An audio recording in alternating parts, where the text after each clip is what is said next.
Perspective. As always, this is your boy Reese the Sideliner. Appreciate y'all tuning in. I think this is episode 2. Yeah, this is episode 2 of season 2.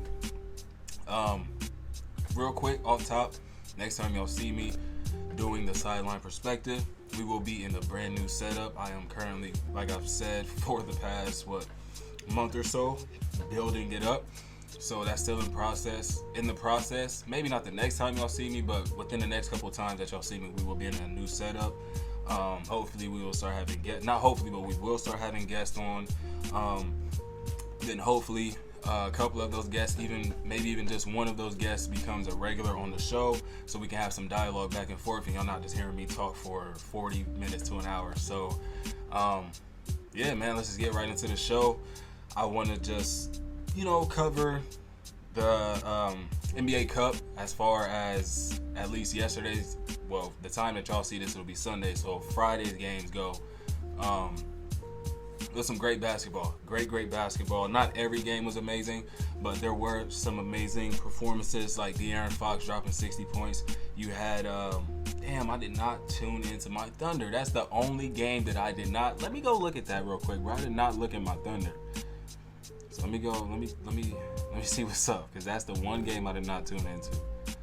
LeBron James had his 4th straight triple-double. Anthony Davis had 40. The Cavs are still undefeated. The Nuggets, no Jokic, went down to the Pelicans. The Warriors, no Ja, but beat the Grizzlies. We'll get into all that, but right now I want to see what my Thunder did. Damn, they held Devin Booker to 2 of 10 shooting, just 12 points in 34 minutes of play. Josh Okogie led the Suns in scoring. That's not great. Nashe had his usual 28. Cason Wallace was in the starting lineup, gave you 5 points. J-Dub at the center gave you 14 and 8. It was not a great game, I'll say that. Shea was the only player to crack 20 points, and it was a final score of 99-83. This court is amazing, though. The OKC in-season tournament court looks fire. I'm going to go back and watch that game. I was supposed to earlier. I saved it for last, ended up having to go do errands, and I forgot to watch it. So there's my overview of that Thunder game. But getting into more depth with these games, I went and watched the Minnesota game in full because, like I said, De'Aaron had 60, as well as them going into overtime. I had to see what was going on in that one. And in that one, Anthony Edwards was dotting I's in that first quarter, man, ripping the nets on jumpers over defenders. He was in a zone, but he did have a couple of questionable shots. Like, I know he said, or that reporter asked him, what would you say to people that say you shooting too many threes? And he said, fuck them. I guess it's fuck me, because you shooting hella threes, bro. You shooting hella threes. It's crazy. Like, he had so many contested or step back threes in this game. It was somewhat disappointing, especially in the fourth quarter when the Wolves just couldn't buy a bucket. They could not throw a rock in the ocean. I keep touching and changing my hat. My hat, it's not staying straight on my head. I don't know what's going on. Yeah, they couldn't throw a rock in the ocean, and he continued to take 3 after 3 after 3. But in the closing minutes of the game, and with less than 2 minutes, he did have 2 very critical and ones to, put the game back in their hands, and eventually, obviously get the game into overtime. Although they did have the lead, and they did have that final possession where he kicked it out to McDaniels in the corner for the 3. He missed, and they go to overtime, 115. 8 of Minnesota's first 10 shots were 3. So like I was saying about Anthony Edwards, he shot, I think, 14 threes in that game. He was 6 of 14 from downtown. He wound up with, I want to say, 37 points, 36 points, 5 rebounds, 2 assists, 14 of 27 from the field, 6 of 14 from deep. So yeah, Anthony Edwards shot the hell out that ball. Julius Randle, man, he had a quiet first quarter. But like I said, 8 of their first 10 shots were threes, and that was between Ant-Man, Julius Randle, and Uncle Mike. They outshot Sacramento 5-3 for the quarter, and both teams got up at least 10 threes in said first quarter. But yeah, he had a quiet first quarter. Julius Randle picked up the scoring throughout the game, shot just 40% from the field on 8 of 20 shooting, 2 of 7 from 3, but he was still playing solid basketball in my eyes, just the way that he was able to control the flow of the game at times, getting the ball on the break, running the offense, facilitating, so to speak. I really liked what I saw from Julius Randle, although he didn't shoot the ball too well. But when the Wolves needed a basket, he delivered them when they needed him very, very, like when they needed him the most, he finished the game with 26 points, 4 rebounds, 5 assists, and a steal. Like I said, 8 of 20 from the field, but like I said, when they needed the baskets, Julius Randle was there and he delivered. Like that clutch layup in overtime with less than a minute to go, taking the lead. It was just a great game for him and Ant-Man scoring the basketball. And then Mike Conley, he had a hell of a game. Although he had just 14 points, he did have 7 assists, 4 rebounds, 5 steals, just 4 of 12 from the field, all 4 of those being threes. But if you watch the game, you know his impact was much deeper than just the stat sheet goes, especially on the defensive side of the basketball for a guy his age. Just getting his hand in the lanes and whenever defenders were trying to pass him on the floor, and just coming away with timely steals time and time again. And it was very, very critical for Minnesota down the stretch, especially to open up that third quarter where Sacramento turned the ball over 4 times within the first 4 minutes. Mike Conley had a lot to do with that. Naz Reid in that first half was hooping, 11 points on 5 of 7 from the field. His shooting speed between the time between the catch and the shot for a guy his stature is ridiculous. He can get that ball off quick as hell, bro. And it doesn't even look like he's trying. Like, it's no effort, bro. He barely jumps with his shot, but it's so clean, it's so fluid. It looks the same every single time. Naz Reid is a bucket, bro. But for the rest of the game, he only contributed just 5 more points. The ball wasn't in his hands as much, but still a great game for Naz Reid when it was all said and done. He finished up with 16 points, 5 boards, 2 assists, and he hit 2 threes for you. And then Nikhil Alexander gave you 10 points off the bench as well. Rudy Gobert with an 11-11 double-double. Jaden McDaniels before fouling out. He had a tough night trying to guard De'Aaron Fox. 14 points, 6 rebounds, 3 assists, 3 steals, and a block. 5 of 13 from the floor and 3 of 8 from deep. And now moving over to the player of the night, the highlight of the night, Mr. Swiper the Fox himself, De'Aaron Fox. Like I said, he had 60 points last night, a career high. He hit 44 points a few times throughout his career, which ended up being his career high.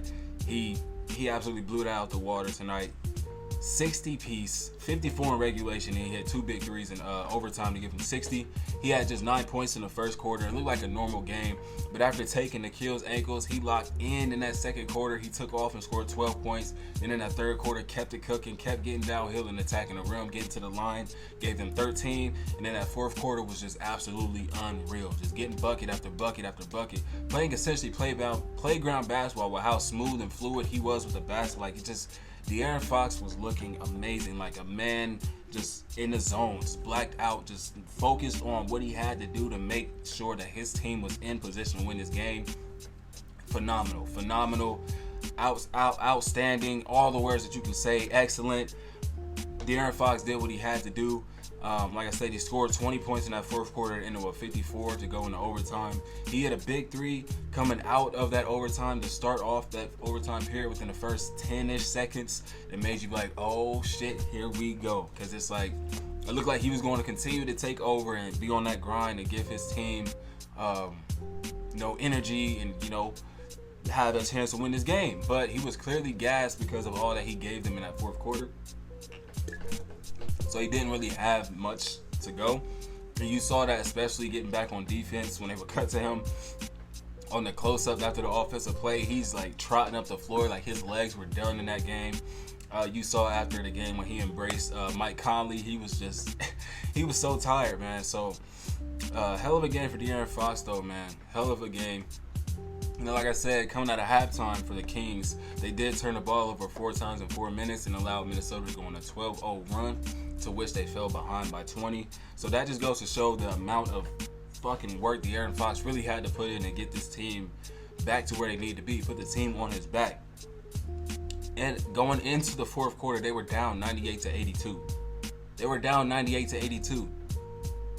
They held Minnesota to just 17 points in the fourth quarter. They went on an electrifying 19-2 run, obviously led by Swiper himself. Got them back in the game and took a 1-point lead with 7 minutes to play.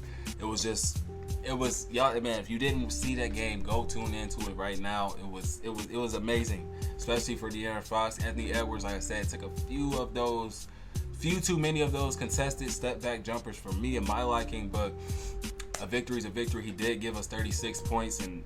Hey, oh my God, that dunk, I forget who he dunked on, but he got past Keegan Murray and just punched it in the lane. So he did give us some highlight plays in this one, but get to the lane a little bit more, brother. We would love to see you. We would love to see you keep dunking that basketball for sure. And last year, if you remember, Anthony Edwards had a nasty mid-range game. He would get in that mid-post and go to work, show his footwork off. We're not seeing a lot of that this year, like almost at all. I've watched a few Minnesota Timberwolves basketball games. I've yet to see Anthony Edwards get in that mid-post and cook like he was last season. Is it just me? I don't think so.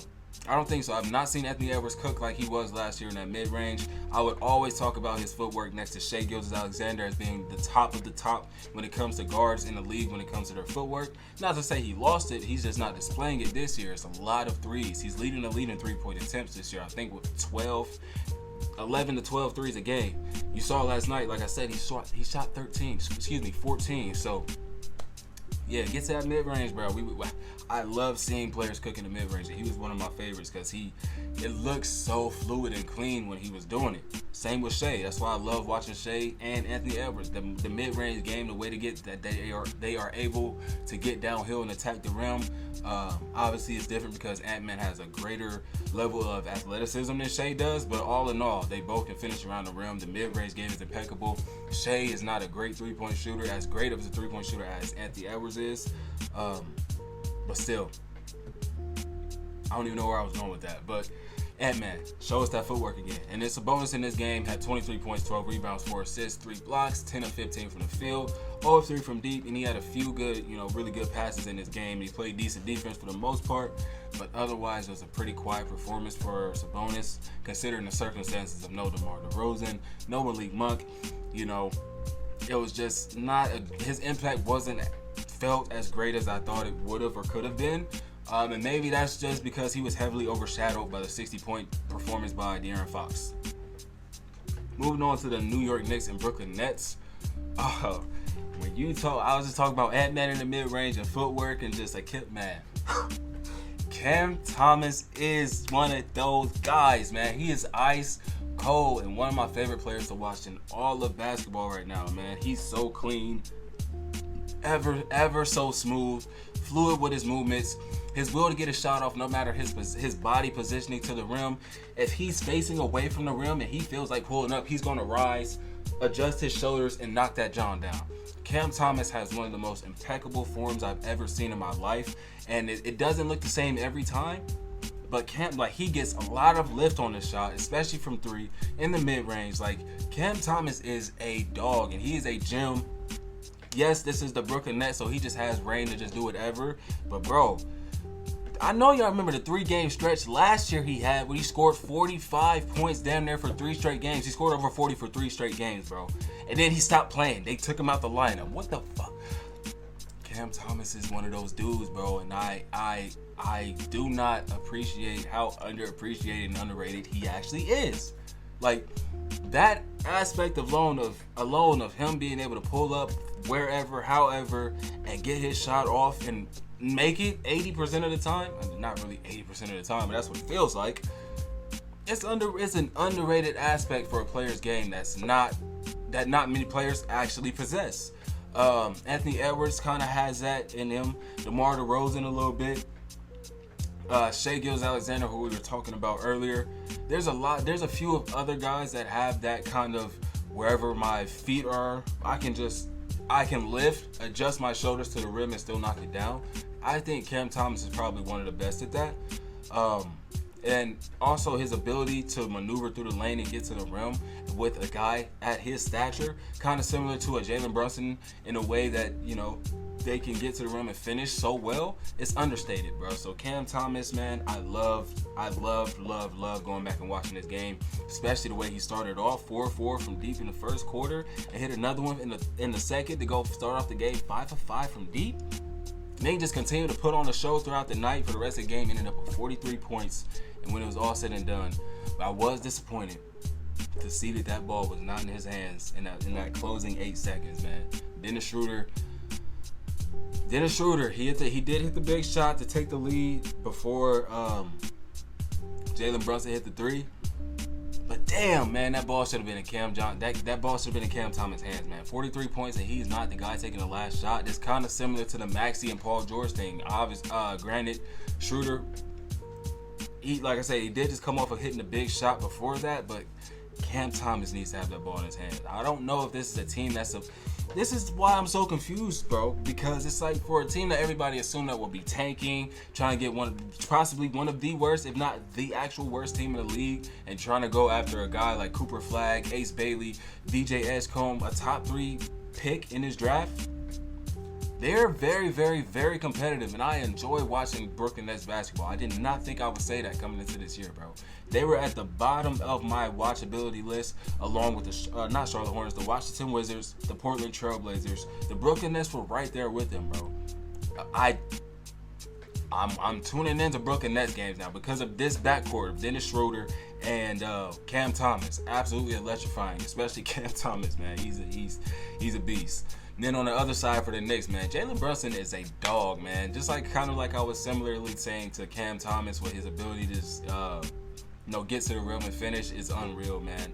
I love watching him play when the ball's in his hands and he's just able to control the entire flow of the game. Yes, Karl-Anthony Towns has looked great alongside of Jalen Brunson, and he's had a great first month of basketball in the New York Knicks uniform.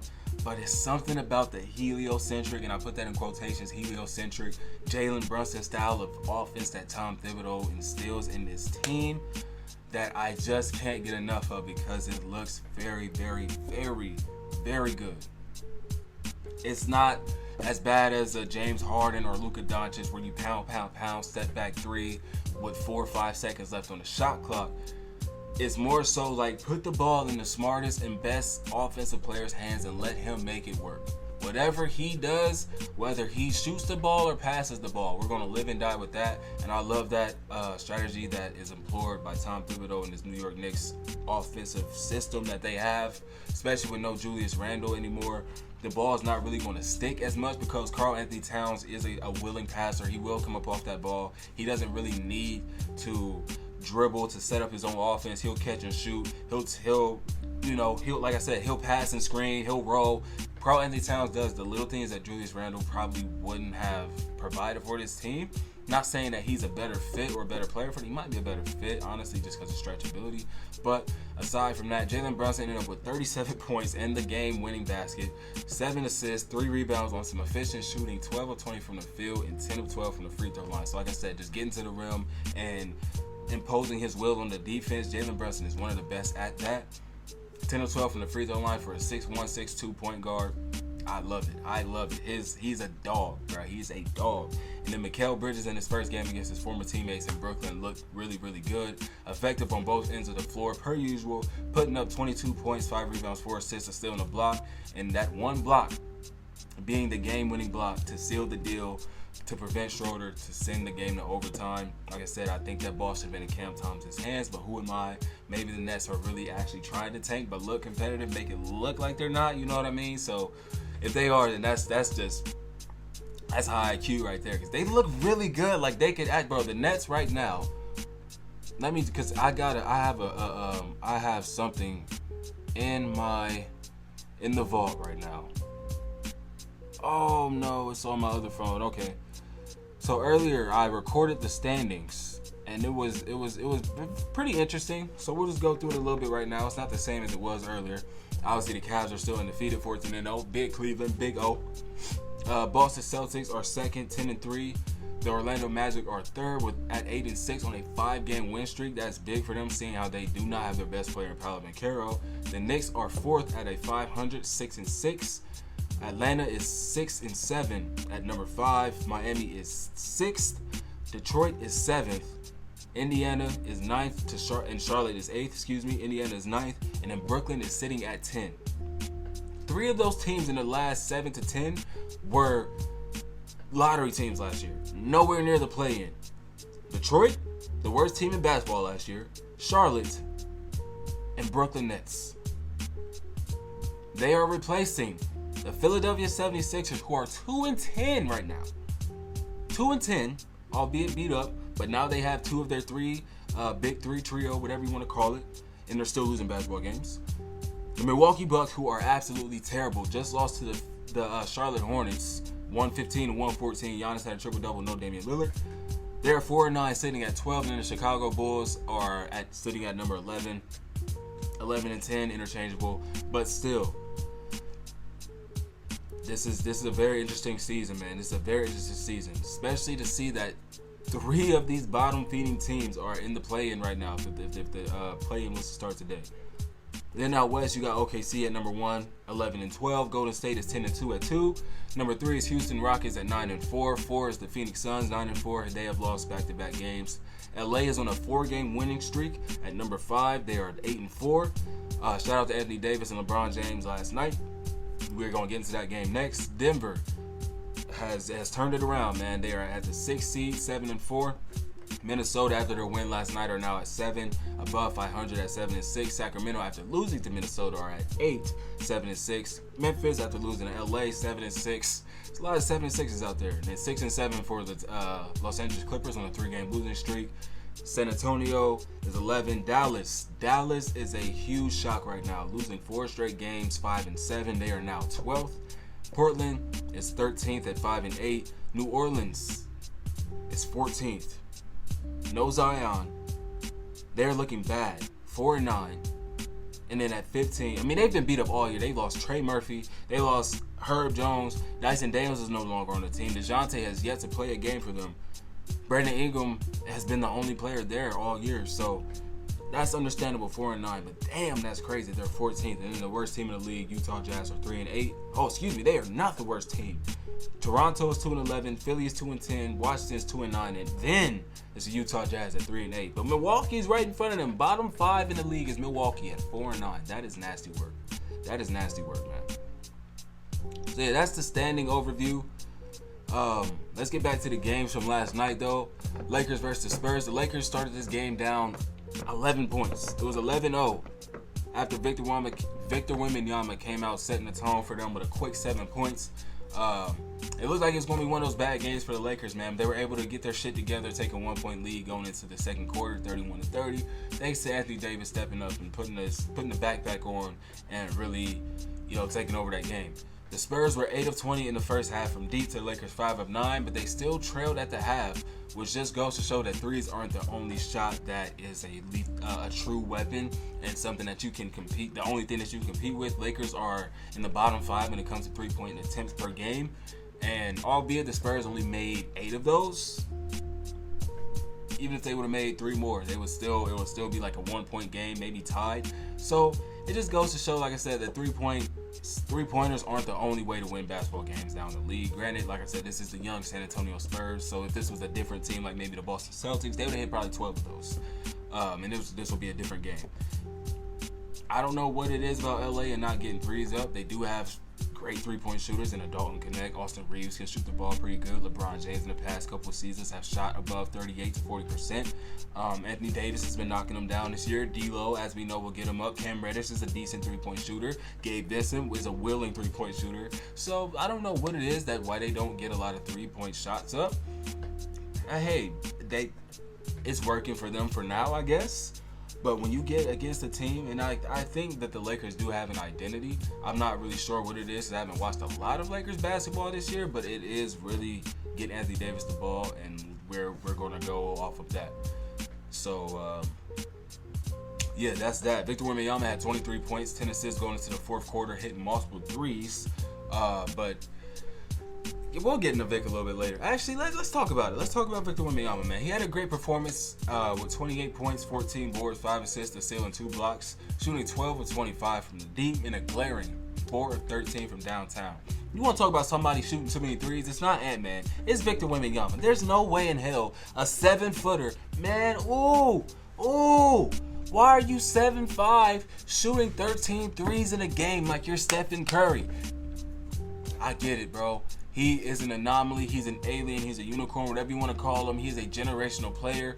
He's a generational talent. All of the above, yes. But God damn it, Yes, experiment.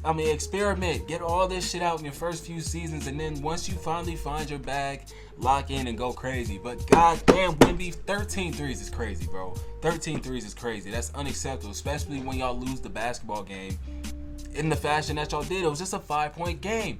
Had he not shot so many threes and got his ass down low a little bit more, obviously, I mean, granted, he's going against Anthony Davis, one of the better defenders in the league, but man, 13 threes is ridiculous. And I didn't watch the full game. I watched the condensed version, so I didn't see how he was getting all of those shots. But some of them, man, he's getting the rebound and just going out to the three and shooting. I love Wemby, man. He's one of my favorite players. I know I say that about a lot of players, but I just love basketball, man. I don't hate on a lot of players, bro, but especially Victor Wembanyama. Being born on January 4th, I'm born on January 5th. I just feel like I have some kind of different connection with Wemby. I love watching him play. Obviously, he is this super mega star, a talent that we've never seen before. So everybody, yes, is going to gravitate to him. But like I said, it's just a little bit different for me, I guess. I love Victor Wembanyama's game, but 13 threes is crazy, man. Sticking with the Spurs, though, Stephon Castle looked great offensively for the Spurs. Second leading scorer for the team with 22 points on an efficient 7 of 12 from the field, 3 of 4 from deep. And he led the team in free throw attempts, going 5 of 8, just using his speed and athleticism to get to the rim and get fouled. A decent 11 and 11 double-double for Chris Paul. Kelton Johnson and Devin Vassell combined for 27 points off the bench to keep it close and competitive.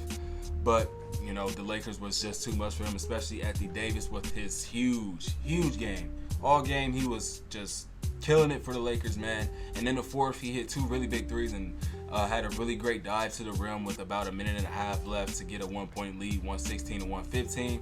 And then had another play on the block with about 30 seconds left. Bron cut. He hit him on a little bounce pass. Bron gets to finish at the rim.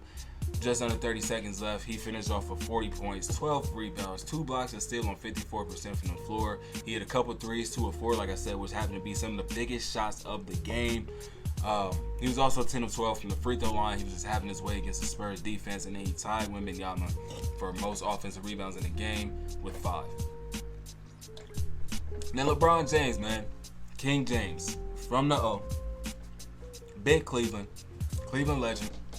Obviously, he's from Akron, but from the O. Cleveland Cavaliers legend. LeBron James, GOAT, had a very chill 4 straight triple-double, 15 points, 16 rebounds, 12 assists, and 1 steal.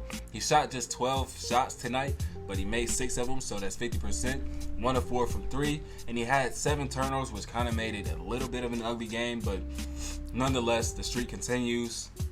D'Lo is looking a little bit better in that 6-man role as opposed to being a starter. He gave the Lakers decent scoring off the bench and playmaking. Decent scoring, playmaking, and defense off the bench with 13 points, 6 assists, 3 steals, 5 of 11 from the field. He had 2 of his 3 threes. And then Max Christie also had a bit of a spark off the bench for them with 11 points, 3 rebounds, 2 steals, a block on 57% from the field, leading the game in plus-minus with a plus 23. So that I thought that was huge for them coming off their bench, a combined 24 points. And then the starting lineup, AR-15 and Connect 4 combined for 34 points, 6 rebounds, 6 assists on 12 of 23 from the floor, shooting 7 of 13 from 3. Really holding it down and playing their roles perfectly, man. Just shoot the ball, please. Knock down these shots for us, and that's exactly what they did, man. Like I said, big Cleveland, big O, 14-0 after putting up 144 points on the Bulls. 49 points were scored in the first quarter.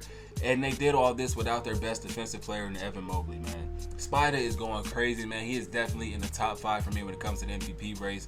Just leading this team every night to victory after victory. He ended up with 37 points, 7 rebounds, 4 assists, 2 blocks, and steal, and shot 52% from the field in a game where he attempted 13 threes. That's how you do it, Vic. That's how you do it, Ant. Let me not say Ant, because Ant shot pretty well from 3 ball. He was 6 of 14. Donovan Mitchell shot 13 of his threes. And then Darius Garland, man, this is the best backcourt in the NBA right now. I don't care what anybody says. The wins say it all. Darius Garland had a nearly 30 and 10 double-double, but fell shy by one of those in each category in points and assists. 29 points, 9 assists, shot 50% from the field. And then Jared Allen gave him 24 points, 11 of 15, 10 boards, 3 assists, 3 steals, 2 blocks, a solid game. And then off the bench, you had Karis LeVert giving you 22 points, 8 assists, 70% from the field. I couldn't obviously watch every single game because it was 10 to 12 games. So I caught the condensed version of these games and I'm summarizing them. I'm bringing them to y'all. Outside of that Sacramento Kings game, that was when I watched in full because I had to see what De'Aaron Fox was doing. And we're just going to run down these last few games. The Warriors beat the Grizzlies 123-118. Buddy Hield had 18 points, game high for the Warriors. And then Jaren Jackson Jr. had 32 for the Grizz. The Rockets won against the Clippers 125-104, where Jabari Smith led them in scoring with 28, and James Harden led his team with 21 points. Brandon Ingram with 29 points helped the Pelicans get the dub over the Denver Nuggets with no Jokic, personal reasons. I hope everything is cool with him. 101-94. MPJ on the Denver Nuggets side of things ended up with 24 points. Miami got a 30 ball from Bam. Finally, Bam going off in their 124-111 victory against Indiana, in which Obi Toppin led the Pacers off of the bench and scoring with 21 points. And the Pistons, as we said earlier, are no longer the worst team in the league, and they're sitting at the 7th seed out east. Malik Beasley led them in scoring with 20 points, and Jakob Poeltl on the other end for the Raptors gave them 25 points, 18 rebounds, and 3 blocks in a 4-point loss where they were out without Scotty Barnes and Emmanuel Quickly. Then we had a number 1 versus number 2 pick matchup. Zachary Richardson and Alex Sarr. It was a decent game amongst the two of them, albeit a 12-point loss for the Wizards. Sarr had a stat sheet stuffer with 20 points, 7 boards, 2 assists, 4 steals, 3 blocks, 54% from the field. And Richardson, even though he had a rough shooting night getting the ball to fall into the basket, 4 of 12 from the field, just 12 points, but a victory nonetheless for the number 1 pick over his fellow Frenchman, Alexander Sarr. And then Dyson Daniels, man. Dyson Daniels has been looked like the perfect counterpart next to Trae Young, man. Albeit just 6'4 to 6'6". I'm not sure his actual height. Not that much taller than Trae Young, but his presence on the floor feels huge, man. In the last 4 games, he has been absolutely unreal on both ends of the floor. 18 points, 7 steals versus Detroit, which was a win. 16 points, 8 rebounds, 6 steals versus Chicago, in which they lost. 28 points, 7 assists, 6 steals versus Boston, a win. And then last night is going to be 2 nights ago for y'all. Sunday it comes out, Friday games I'm talking about. 23 points, 4 rebounds, 6 steals versus the Washington Wizards, man. He has been a gold mine for them. Leading the league in deflections, I think like over like 80 deflections at this point. His steals are obviously piling up at this point. 4 straight games with at least 6 steals. Like, that is insane. I don't think I've seen that ever in my life, bro. And then lastly, the Orlando Magic got a win over the Sixers, who had both Embiid and Paul George. And they were only able to score 86 points as a team in 48 minutes.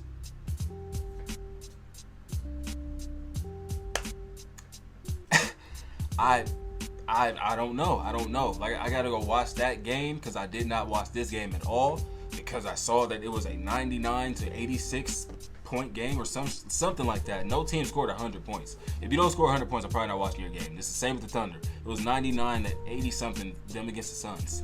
My favorite team, yes. I don't want to see a game where only one player scores 20 points. I'm sorry. That's just boring basketball to me. I'm not watching.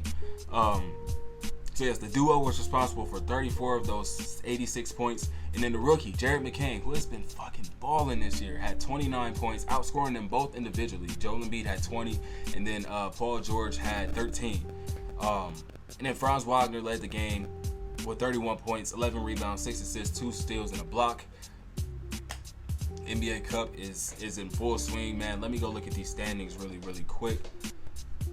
So in Group A, that's the Orlando Magic, Knicks, Brooklyn Nets, Charlotte Hornets, and the Philadelphia 76ers. The Magic are running away with it at 2-0. The New York Knicks are also 2-0. No other team has won a game, but the point differential matters the most, and they are plus 37 right now to New York's plus 14. So they are a solidified 1 team.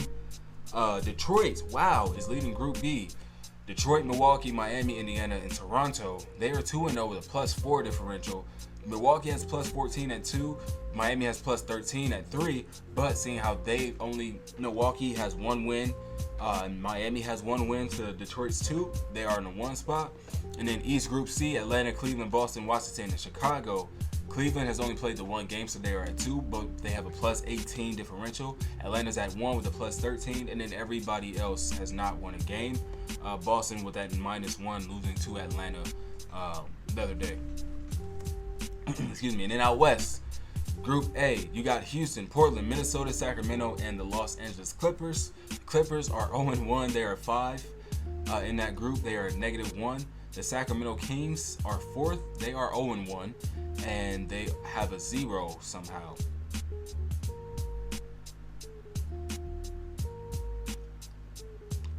I don't know how that's possible. Minnesota has a -14. No, I don't know how that's possible. Portland is number 2 with a +14. Houston is 1-0 with a +21. West Group B is my OKC Thunder, the Los Angeles Lakers, Phoenix Suns, San Antonio Spurs, Utah Jazz. Obviously Thunder are number 1 with a +16. Then it's the Lakers with a +5, and then everyone else is negative. Golden State is leading the charge in their group.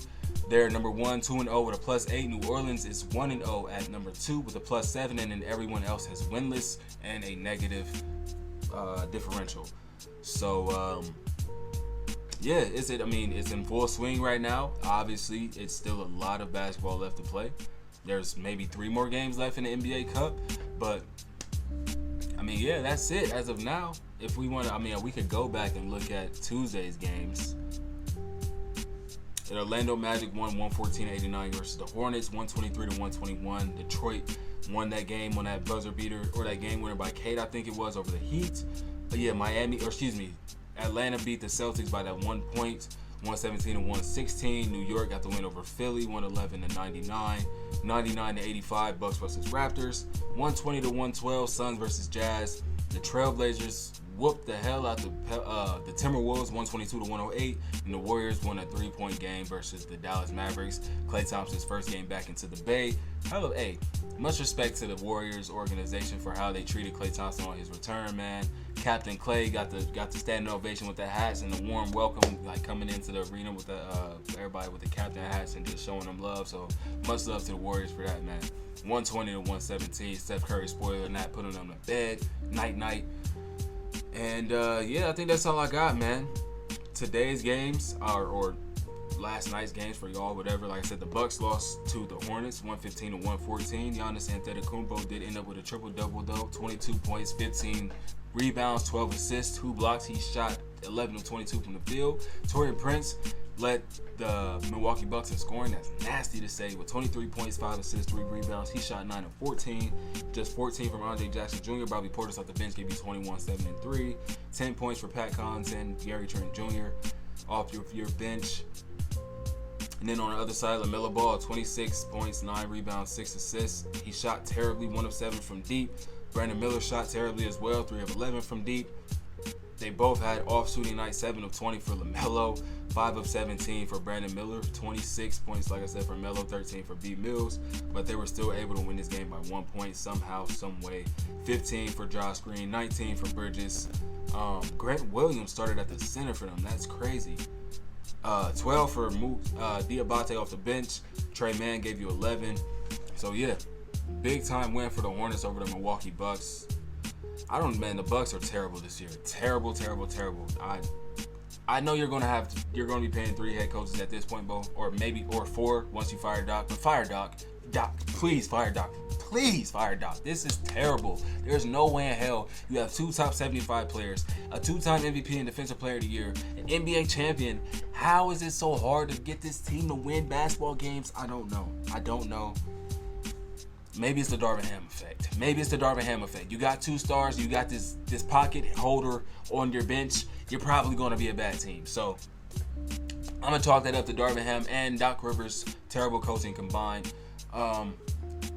I guess I can end it there. Don't want this to go on too long. I am also implementing a new style of a show. Shout out to the 520 Club, man. They gave me this idea with their 520 in the morning. Just recapping NBA as the week goes on. Whenever I can, just bringing y'all an overview the next morning of the show, of the games. Whenever I can, like I said. It's typically going to be Friday through Monday. Those are when I'm free at night. So most likely Tuesday through Thursday, there won't be a show. Friday through Monday, be on the lookout for it, though. I don't know what we're going to call it yet, but it's definitely going to be derived off of the Sideline Perspective name. But yeah, with all that being said, I appreciate whoever tuned in. We're going to have a new setup. Everything is going to be new. Yeah, I appreciate y'all, dog. Thank you for sticking with me. Go ahead, subscribe to the channel if you haven't already. Hit that like button, and I will see y'all in the next one. Appreciate y'all.